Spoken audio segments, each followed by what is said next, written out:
Hi, this is Gayle with BERNINA of Naperville. Let's take all of this fur and make some scarves. Before we get started, let's talk a lot, or a little, about cutting fur. So here at the shop, it's kind of messy. We have to take it off the bolt and just cut, and the fur flies everywhere. And that's the one positive thing about wearing masks at work. It keeps the fur from going up your nose and in your mouth. But when you get home, you're gonna have to trim the fur down. Luckily for you, your kits that you have are actually pre-cut. You don't have to do any cutting. However, if you ever bought some fur off the roll and you needed to know how to cut it, I'm gonna show you right now. On the back, this particular kind, this is a shag in saltwater color. I love this color, it's great. But this shag actually has like these little nylon fibers that the fur is sort of latch hooked into. So the best bet for you is to take your scissors and just cut into that knit part. And it's a little bit of a slow process, but you cut like this, and that way you're gonna have the least amount of fur that comes through. Now, here at the store, like I mentioned, you're not getting this kid glove treatment. We don't have time to sit here and cut 1/2 inch at a time. However, at home, this will definitely preserve the neatness of your sewing room. Hey, and I need to tell you, you gotta have a vacuum cleaner on your supply list if you're cutting fur. And I have mine right over here, so I'm gonna cut. But yeah, we still get a few little hairs like this, but not nearly as many as if I cut right into the stuff with the scissors or the rotary cutter. Now, once you have your fur cut, you are definitely going to want to get rid of the extras before you start taking it over to your sewing machine. And the best way for you to do that is to actually put it in the dryer, a cool dryer, and then I usually put like a damp washcloth in and tumble it around for about 6 minutes, and then that will get all the little fuzzy wuzzies away, and that way you'll be able to sew it without too much stuff around your machine and without getting your machine too dirty. Now, any good cleaning diva will tell you that you always clean from the top down. So don't vacuum until you vacuum off your cutting table.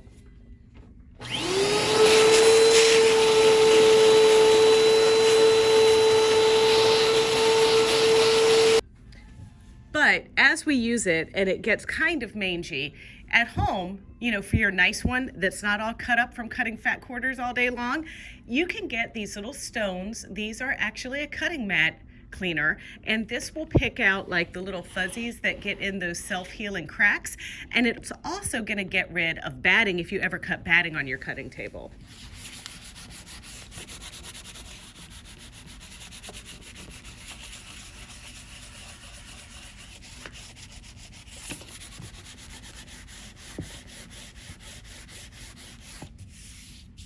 And see, it gets it right out of those little cracks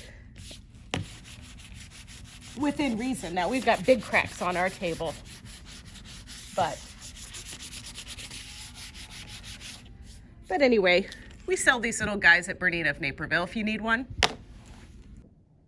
For our first endeavor in making our scarf, we're going to be sewing on a BERNINA 435, and you're going to need a few things. Obviously, you're going to need either your own fur or the fur that you got from your Infinity scarf kit. Little snips, I always use these. These are the curved small Karen K. Buckley Perfect Scissors. We're going to make a tube first, so we're going to need our nice Sue O'Very tube turner. Maybe some tweezers eventually to get the fuzz out. I'm using quilting needles for my fur just because it has a longer scarf and could go through a little bit more thickness. And I'm going to be using my walking foot. And I'll show you how to put this on right now. When working with the walking foot and the faux fur, let me tell you a little bit about some of you. Like I said, I'm working on a 435 today, but if you have a machine with dual feed, you can use a dual feed foot, but sometimes the thicker the fur, the more you need to rely on the external walking foot like this one. This one tends to give the grippers to the right and the left side of the needle, so it kind of smushes down puffy stuff a little bit easier than the dual feed, which only pulls from the back of the foot, and you'll see that later. So our mint fur that you saw me cut earlier is a little bit heavier. It's got more of a pile than the fur that we're going to be using on our Bernina 880 Plus. And you know what? There's no particular reason why I'm doing the mint on the 435 or the other fur on the 880. It's just the way it turned out. But the walking foot will go on the Bernina 880 Plus as well if you need to get an external one, because sometimes even with the dual feed, you want to have an external walking foot. So the Bernina walking foot comes with two additional soles if you consider having the one sole on it. But these are the 3 soles for the walking foot. This one I've used in the past. This is for edge stitching, kind of sewing the binding on and stitching in the ditch and things like that. The one in the middle is open toe. So this one is kind of nice if you really need to see exactly where your needle is going to go. And then this one is the closed toe sole. This closed toe sole, I want you to say that fast 3 times. This one is going to give us the most squishy down factor. So this is the one that I'm going to use on this long shaggy fur today. So on your walking foot, there is a little screw there on the side and righty-tighty, lefty-loosey. So I've loosened this quite a bit so I can place this in here on my foot.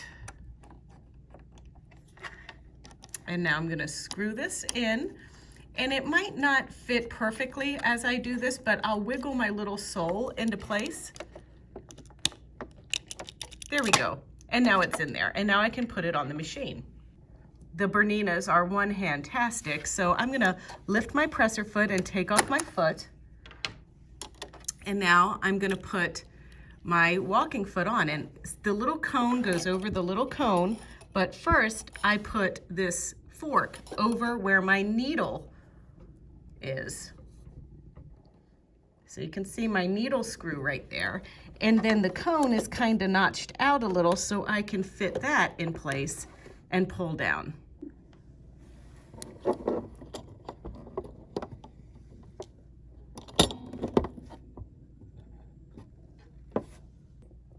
Okay, once I have my walking foot on, I'm going to select my straight stitch and adjust my stitch length to 3.0. There we go. And now I'm ready to stitch. Needles in the center position, straight stitch. Here is our little tube that we've made with our mint fur, and you can see I pinned about every inch, and when I pinned it, I was kind of tucking the fur inside, and that is a particular technique that you have to do with this shaggy fur. So as I pinned, I just would tuck it in and squeeze and then pin. And I'm using my favorite, the magic pins, and these are the quilting ones. So yeah, you should be good to go. We're gonna sew this together. I'm gonna show you how I'm using the walking foot to do that, and then we'll do some tube turning. All right, look, here we go. Get this stuff squeezed under the foot. Use your knee lever if you have to. And I'm just gonna use the side of my walking foot. That's about 1/2 inch. And I'm using Metrazine 100% polyester thread to sew this together.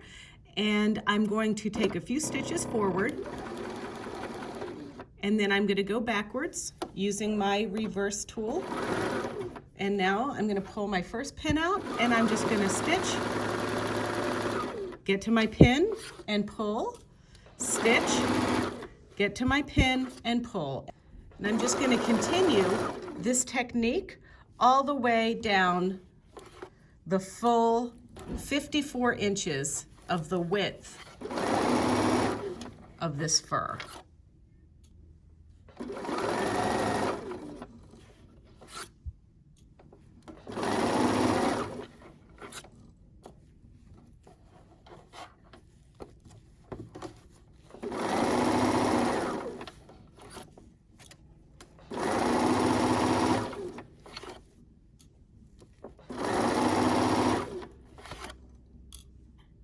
All right, as I'm getting down further here, you can see a light at the end of the tunnel.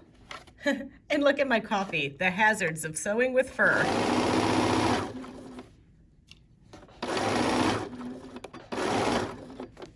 And now, lift and cut and turn in right side out. Now, for the most part, I could probably just reach my hand in here and turn it inside out. But if you have larger hands, or if you have a skinnier tube or whatever, you might need some assistance. And that's where this little guy comes in.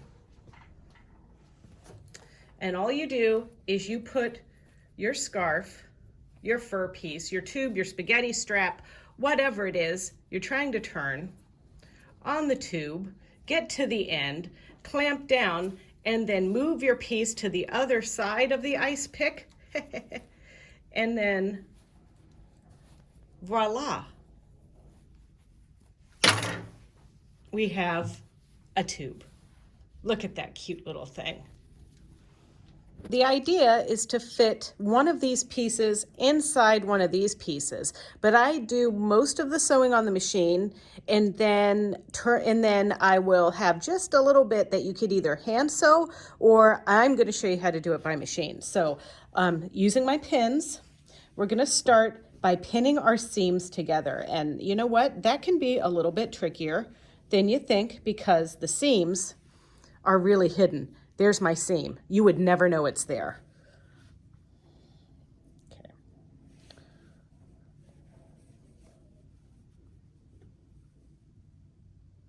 Okay, so just like before,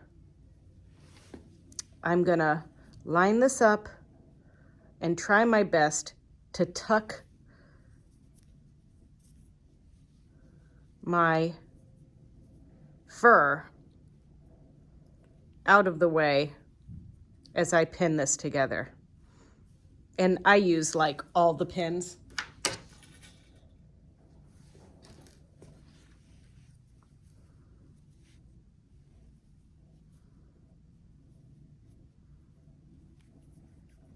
And pinning about every inch.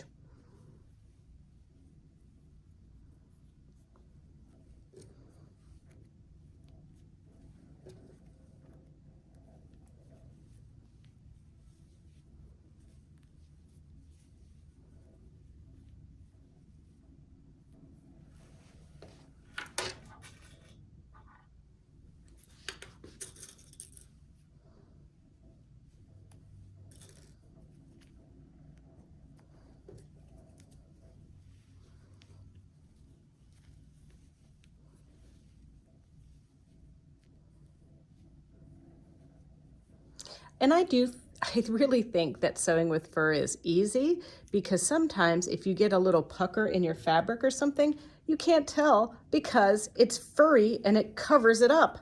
So don't get too nitpicky, everybody, okay? Just relax.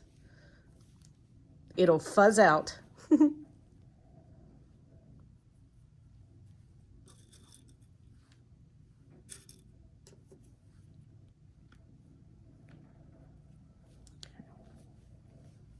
I think I can only get about one more pin in here, and then the rest is going to have to be closed up at the end.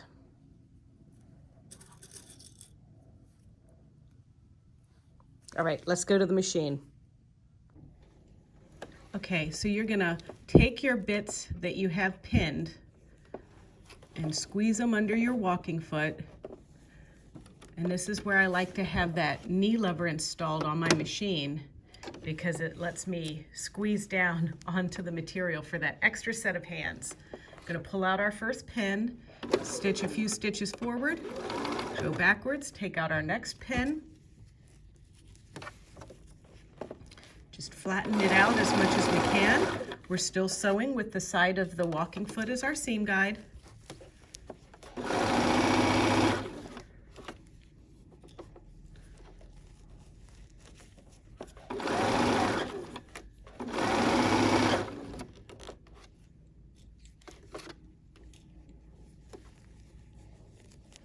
Sometimes when I get to the end, I can kind of sew a little bit more than I could pin now that everything is flat.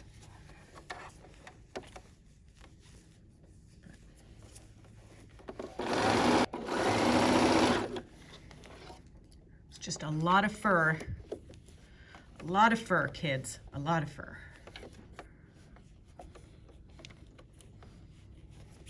This is our seam. So I'm just trying to get over that.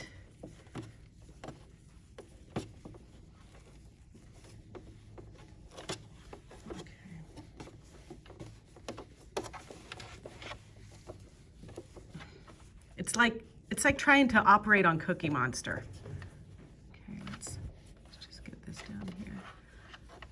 I think that's about as much as I'm going to be able to do. So let's reverse, lift our needle, and cut.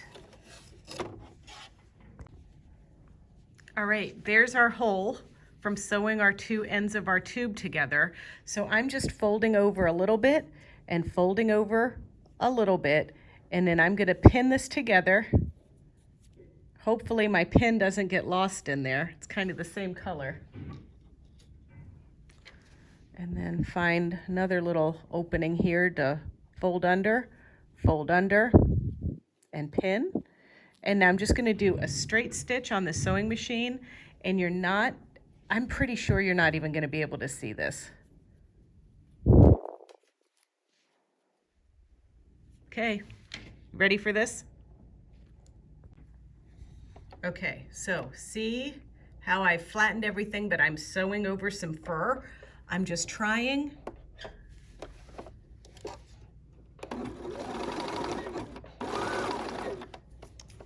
to just sew these little folds together. And I've got about 7 inches of space to do, just to here. There's my pin, just to here. I'm gonna pull my pin out before disaster strikes.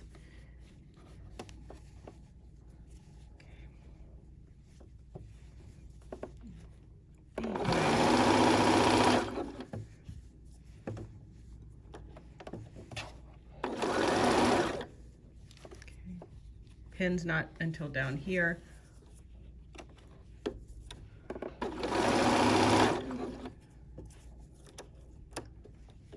Sewing with the fur on top, your feet are kind of getting stuck in the pile of the fur. So how you can avoid that is we could have put some tissue paper on top of there. But you know me, I just devil may care. I just plow my way through. All right. That wasn't so bad, was it? We've got a finished infinity scarf. One fuzzy wuzzy cuddly outdoor scarf done, and the next one is going to be a little thinner, and that might be more appropriate for inside wearing. But you can see how this one with the shag pile is really cozy. This mint adds a little pop of color, so this would be perfect for social distancing walks downtown Chicago in the winter, peeping at your neighbor's Christmas lights. What do you think? Okay, let's get started on that other scarf. You can see now I'm using the Bernina 880 Plus. I've got the straight stitch with 3mm long stitch length, and I have, instead of the walking foot, I have my 1D dual feed foot on. In the bobbin, I have wound 100% polyester thread, the Metrazine thread, and that's also going to be threaded through my needle.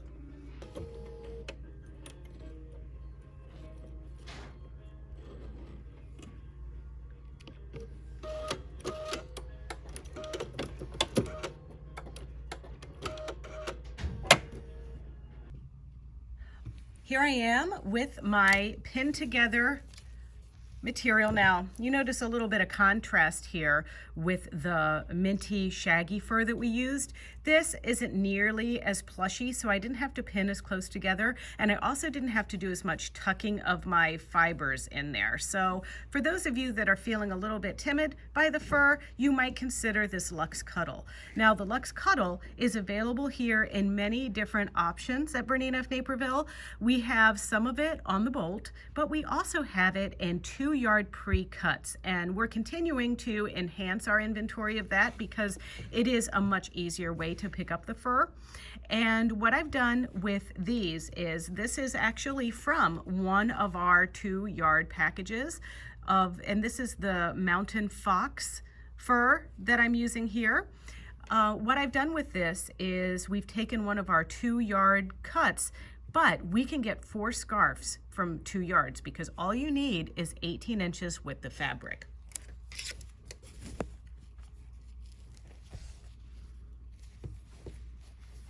All right, so here I am with my dual feed foot. I'm gonna use my foot control to put my presser foot down, and then I'm gonna start stitching, removing my pin, and I'm just gonna stitch forward, then backwards, and then I want you to be mindful that I'm using the side of my presser foot as my seam guide. And this goes right through this stuff like butter.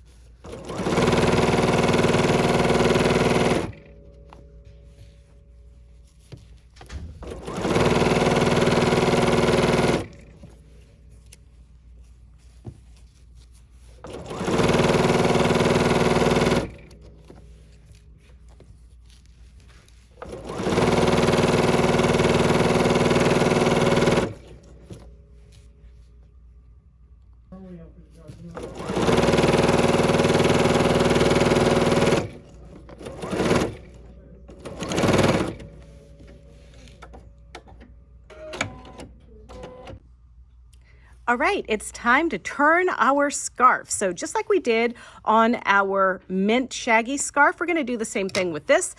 This one is gonna be relatively about the same opening. So once again, I could stick my hand in there and turn it, or I can use my Suovari tube turner.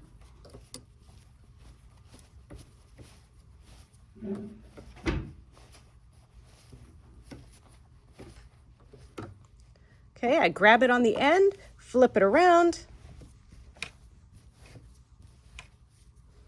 and ooh la la, here comes this, I call it the silver fox, but it's really the mountain fox. There we go. Now, we're gonna attach our 2 ends together. Just like I pinned before, I pinned again. I'm gonna leave that little opening. You know the drill. Which one do you like the most? I kind of like them all, to be honest with you, but I do like this mountain fox. I mean, I think, let's face it, I'm a silver fox. I really am. Under all this hair dye, it's exactly this color, ladies and gentlemen. I'm not gonna lie. Anyway, now do you feel totally prepared and ready to at least sew straight lines with fur? All right, excellent. Well, if you like this video and you want to see more just like this one, don't forget to tune in to our Bernina of Naperville YouTube channel. It's easy. It's youtube.com/Bernina of Naperville. And in addition to subscribing, if you wouldn't mind liking and commenting, and then if you click the little bell, you'll get an alert every time we upload a video. But in the meantime, try to stay warm out there, enjoy the holiday season, and make something fuzzy.